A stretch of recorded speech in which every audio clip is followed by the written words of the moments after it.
Hi అండి, ఎలా ఉన్నారు? బాగున్నారా? బాగుండాలని కోరుకుంటున్నాను. నేను మీ లక్ష్మిని.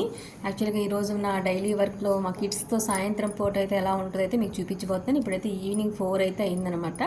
సో ఇంకా వీళ్ళైతే పడుకుని లేచిన తర్వాత కొంచెం ఆడుకుని స్నాక్స్ అన్నీ తిందామని చెప్పి ప్రిపేర్ తీసుకొస్తే వాళ్ళైతే వేరే ప్లేస్లో తింటామన్నారు. సరే అనుకున్నాను. ఇల్లంతా గజిబిజి గందరగోళం అనమాట. వీళ్ళు కూడా 5-5:30కి వెళ్ళిన తర్వాత కానీ ఇవన్నీ నేను శుభ్రం చేసుకోవడం, క్లీన్ చేసుకోవడం అయితే కుదరదు. ఈరోజు ఏంటో కిచెన్లో మాకు పెట్టారు, మేము ఇక్కడే తింటామని. మరమరాలు హెల్త్ కోసం కొంచెం క్యారెట్ ముక్కలు అండ్ ఇంకేంటో పెట్టాను, బిస్కెట్స్ ఇలాంటివి అయితే పెట్టాను. అవన్నీ ప్లేట్లు బార్లు ఇచ్చి మొత్తం పడేసి, మీకు వీడియోలో కనిపిస్తున్నాయి లేదు అన్ని మరమరాలే మొత్తం కింద అంతా కూడా. ఇప్పుడు ప్లేట్ బార్లు ఇచ్చి కింద ఏరుకుంటా ఉంది. వీళ్ళం పైకెక్కే కూర్చుంటామన్నారు. సరే పసిపిల్లలు కదా, మనం రూల్స్ రెగ్యులేషన్స్ చెప్పడానికి వాళ్ళకి ఏం తెలియని వయసు 2-3 ఏళ్ల పిల్లలంటే. సో వాళ్ళని ఆడుతూ పాటు ఆడిస్తేనే వాళ్ళు కొంచెం మన వేలోకి వస్తారు మంచిగా. సో ఎట్లయినా వాళ్ళు కూడా కూర్చొని తింటున్నారు కదా, ఇంకా నాకు కూడా ఫుల్ హెడేక్ అయితే వచ్చింది.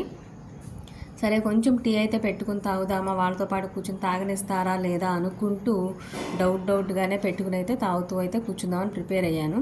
ఈ బొడ్డావిడేమో ప్లేట్ బాల్ ఇచ్చేసేసి కింద పడిన మరమరాలన్నీ కూడా ఒక్కొక్కటి ఏరుకుంటూ తింటూ ఉందనమాట. పసిపిల్లలు ఏం పనులు చేసినా ఎలా ఉన్నా నాకైతే ముద్దుగానే అనిపిస్తుంది. నాకే కాదు, మీకైనా ఎవరికైనా ఆల్మోస్ట్ అట్లానే ఉంటుంది.